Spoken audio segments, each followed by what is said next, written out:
मावशी आल्यापासून देवपूजा तर तीच करते. मी कसं ओट्यावर काहीतरी डबा वगैरे करत असते ना, तिला कसं उठलं की देवपूजा करायची सवय आहे.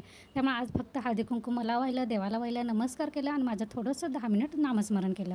त्यानंतर इथं बघितलं सगळ्या प्रकारचे मी धान्य हे भिजत घातलेले आहेत, कारण भाज्याच इतक्या महाग झालेल्या आहेत, 30च्या खाली काय नाव घेत नाहीत.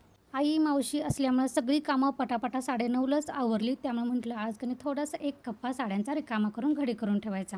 कारण काय होते जशी नेसेल, काढेल, धुईल तसंच भरायला होते आणि इतकी गर्दी होते, किती पण माझं कपाट आवरा आणि 4 दिवसांना जसं आहे तसंच होतं. साड्या घडी करताना लक्षात आलं हे एकाच कप्प्यात माझ्या इतक्या साड्या आहेत आणि पूर्ण कपाट माझ्या साड्याने आणि कपड्यांनी भरलेलं आहे. आता ठरवलेलं आहे मनात रोज एक साडी नेसायची. पण काय होते काही साड्या अशा आहेत ना, नेसायच्या अगोदर ते इस्त्री करायलाच लागतात आणि रोज इस्त्री करून नेसणं हे माझ्याच्यानं काय घडणार नाही.